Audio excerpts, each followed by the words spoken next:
Yang pertama yang mewajibkan mandi itu adalah masuknya hasabah. Atau apa itu hasabah? Apa yang hasabah itu?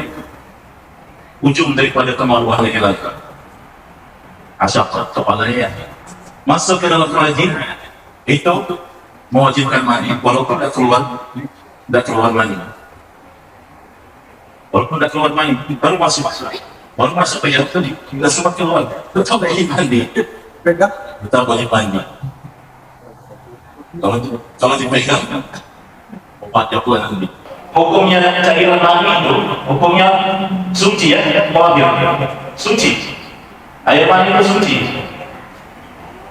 Jadi apabila air mani itu terkena baju kita, sarung kita, boleh kita pakai sholat masing. Kalau tidak malu lah, ambil apa juga. Pulau.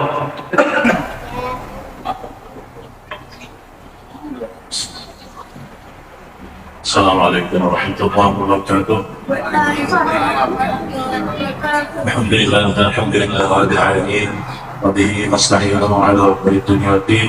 Wassalatu wassalamu ala asyrafil anbiya'i wal mursalin. Sayyidina Muhammadin wa ala alihi wa sahbihi ajma'in. Amma ba'du. Rabbi shrah li sadri wa yassir li amri wahlul 'uqdatam min lisani yafqahu qawli. Alhamdulillah, segala puji dan syukur kita terhadap Allah Subhanahu wa Ta'ala yang masih memberikan kita nikmat Islam dan iman serta kesehatan sehingga kita bisa hadir kembali untuk kita sama-sama belajar, kita sama-sama meningkatkan kualitas dalam ibadah kita, memahami syariat yang dibawa oleh Nabi kita Muhammad sallallahu alaihi wasallam. Mudah-mudahan kita semua senantiasa diberikan keistiqomahan, diberikan kesehatan sehingga kita bisa terus hadir agar kita mendapatkan rahmat daripada Allah Subhanahu wa taala. Amin ya rabbal alamin. Bapak-bapak, ibu-ibu yang dirahmati Allah Subhanahu wa taala, minggu lalu kita sudah membahas tentang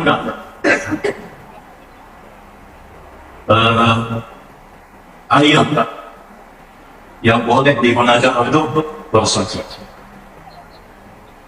dan ayat yang tidak boleh digunakan untuk bersuci. Yang mana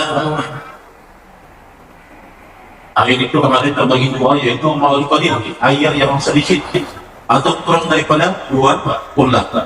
Yang mana 2 bulan kemarin disebutkan adalah 562 liter dari minyak. Namun ukuran liter kita itu sebanyak 216 liter. Ayat 216 liter itu itulah hitungan 2 bulan dalam hitungan liter kita. Jadi kalau kita nyimpan air lebih daripada 216 liter, kemudian apabila dia kemasukan najis tapi tidak berubah warna, tidak berubah rasanya, tidak berubah baunya, maka air tersebut boleh digunakan bersuci. Kalau kita mampu air sebanyak 4. Tapi kalau kurang daripada itu, begitu masuk najis, walaupun sedikit kecil, banyak kotoran jejak masuk dalam jiwa, sudah najis, sudah tidak boleh dipakai bersuci. Nah itu perbedaannya. Air yang banyak, yang lebih daripada 2 bulan, dan air yang sedikit kurang daripada 2 bulan. Kemudian ada yang namanya air musta'mal. Air musta'mal itu air yang sedikit, yang sedang kecipratan bekas wudhu atau bekas mandi wajib. Umpamanya kalau kita mandi dengan ember itu paling baik, kita isi. Kemudian kita mandi situ, kita mandi pas di samping, kira-kira terciprat atau tidak air di dalam ember terus? Pasti terciprat. Maka air di dalam ember itu sudah tidak bisa lagi kita pakai bersuci. Makanya kalau mandi wajib itu paling lama kalau tidak pakai shower atau kisaran atau di kanan ngambil airnya langsung. Itu paling gampang. Kalau kita punya di rumah, bak mandinya kecil, itu juga harus hati-hati. Bagus kita buka kerannya, kita ambil hasil itu kerannya. Takutnya sebelumnya ada pernah najis masuk sini, atau ada pernah kita berwudu atau orang lain yang berwudu di dalam situ, atau mati wajib kembali sudah ada sama boleh pakai itu baik bersuci. Itu yang perlu kita hati-hati. Banyak paling hangat itu air itu yang mengalir, kita gunakan langsung. Dan kalau dia dalam bentuk persegi, kita nyimpan air dalam bentuk segi 4 banyak, maka lebarnya itu 1/4. Begitu juga panjang, begitu juga dalamnya. Kalau ulama itu menyebutkan sekitar 60 cm dalam lebarnya, panjangnya dan dalamnya. Itu 2 Artinya kalau mau lebih daripada itu, lebih besar daripada itu. Kemudian jika kita kemarin sudah membahas tentang hal-hal yang membatalkan wudu, maka pada malam hari ini kita akan masuk kepada pasal tentang hal-hal yang mewajibkan wudu. Pasal fi mujibatil ghusli, pasal yang mewajibkan hal-hal yang mewajibkan mandi, atau apa penyebab kita diwajibkan mandi. Diculak. Wassalam mujibatul ghusli sittatun. Yang mewajibkan mandi itu ada 6 hal. Ada 6 hal ya. Yang pertama, ilahul hasabah min fardhi. Yang pertama yang mewajibkan mandi itu adalah masuknya hasabah. Atau apa itu hasabah? Apa yang hasabah itu? Ujung daripada kemaluan laki-laki. Hasabah kepalanya masuk ke dalam rahim itu mewajibkan mandi, walaupun tidak keluar mandi. Walaupun tidak keluar mandi, baru masuk ke dalam tadi, tidak sempat keluar, tetap wajib mandi. Tetap wajib mandi. Kalau dipegang, obatnya keluar mandi. Nah, ini apakah ulama juga menyebutkan? Disebutkan bahwasanya masuknya tersebut itu baik itu melalui pagi atau gugur, itu sama juga wajib mandi. Alhamdulillah dari haram diukur. Begitu juga dengan walaupun caranya halal kan ya, atau hal apa, artinya dia mau sama istrinya atau sama orang yang bukan mahram, bukan istrinya, artinya dengan cara yang haram tetap dia wajib mandi. Tetap wajib mandi. Alhamdulillah. Biasanya orang sini yang pakai haram ya dilaksanakan ya.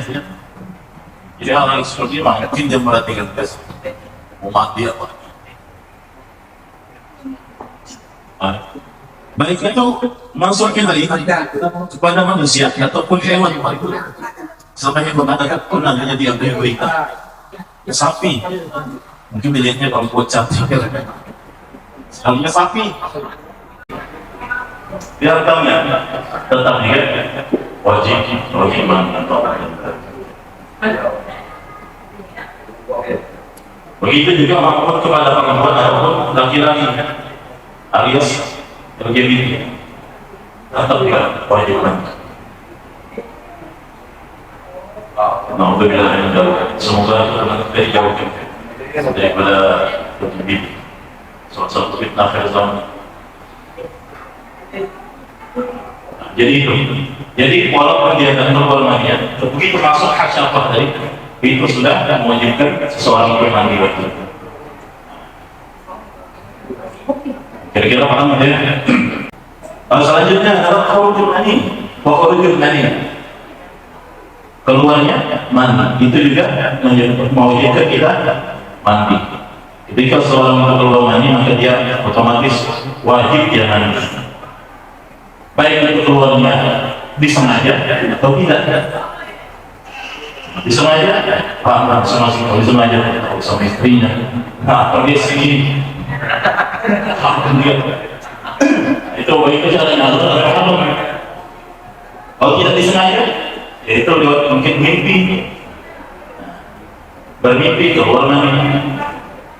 Walaupun mimpinya itu bukan mimpi yang apa, mimpi yang kotor lah, tiba-tiba keluar ya.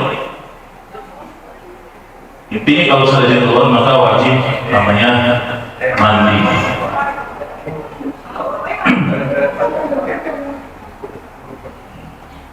Nah, jadi yang namanya mandi itu bagaimana? Kalau kita yang sudah dewasa mungkin sudah tahu lah. Tapi bagi yang belum balik, ulama itu menjelaskan juga bagaimana itu, apa itu mandi. Karena cairan yang keluar daripada kemaluan itu ada macam-macam. Ada yang namanya mani, ada namanya madi. Madi itu kadang keluar kalau kita dalam keadaan kecapean, tiba-tiba ada keluar kayak cairan yang kental. Lalu kita bukan mani, tapi itu madi. Kalau mani itu keluarnya bagaimana? Keluarnya itu bisa keluar ma'al-futur uqbah, keluarnya itu dengan syahwat dan lemas sesudahnya. Raihatu alladhi tashbahu raihatul qalb. Begitu juga disebut aromanya juga berbeda. Maka di sini ulama menyebutkan raihatul karaihatul baik, seperti bau telur apabila dia sudah kering. Tapi apabila dia tidak basah, seperti bau asin telur, seperti bau adonan gandum. Intinya apabila telah dengan syahwat, kemudian yang terakhir ditadabur keluarnya itu apa? Curang muncak terhadap, maka itu manis. Sebenarnya harus kita sampaikan sama anak-anak yang belum balik, anak-anak kita yang belum balik. Karena jangan sampai nanti dia mengalami hal tersebut, bingung dia, sudah bingung malu juga mau cerita. Dia harus disampaikan. Artinya kalau dia mengalami ini berarti dia sudah balik, sudah wajib sholat, sudah wajib puasa, semua syariat Islam sudah diperbaiki, sudah mengamalkan syariat Islam dia harus dijalankan. Ini anak-anak kita sekarang sudah tua-tua, kumis sudah tahu cara mandi wajib. Ada yang tak tahu apa itu mandi wajib bisa. Padahal sudah bukan sekali balik lagi, terbalik sih.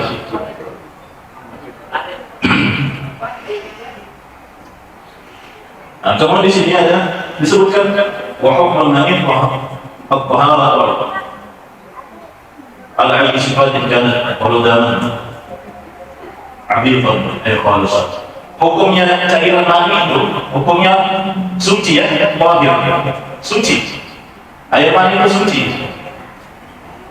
Jadi apabila air mani itu terkena baju kita, sarung kita, boleh kita pakai sholat masing. Kalau tidak malu lah, apa juga pulau. Tapi hukumnya suci, kenapa? Karena memuliakan kita. Kitanya asalnya dari situ. Kalau tadi air mani itu najis, maka kita najis. Jadi hukumnya mani itu hukumnya suci. Kemudian yang selanjutnya,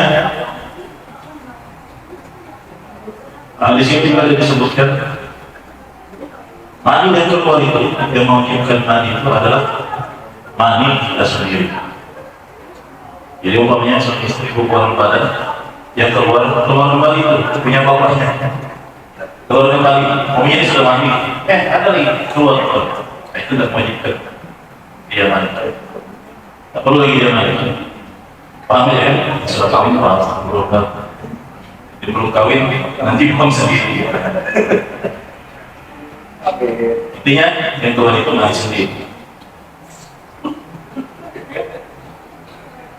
Nah, kemudian dia menyebabkan kita wajib mandi juga adalah wilayah melahirkan. Ketika seorang wanita, seorang ibu melahirkan bayinya, maka setelah itu dia diwajibkan mandi. Baik dia melahirkan secara normal atau tidak normal. Maka istriku disesar, jadi perlu mandi, tidak semuanya tetap wajib mandi. Walaupun dia proses melahirkan itu dan normal itu disesar. Baik yang keluar itu bayi yang hidup, yang sehat, atau yang keluar itu janin alias keguguran. Orang keguguran juga wajib mandi. Jadi di sini harus kita pahami sudah, yang namanya melahirkan itu, walaupun dia rawat malam, melahirkannya atau dia lewat operasi, tetap wajib mandi. Begitu juga walaupun yang dilahirkan atau yang keluar itu janin, tetap wajib dia mandi. Keguguran kecil begini, ada yang masih dalam gumpalan darah, ada satu bentuk tapi kecil, tetap dia wajib hukumnya mandi.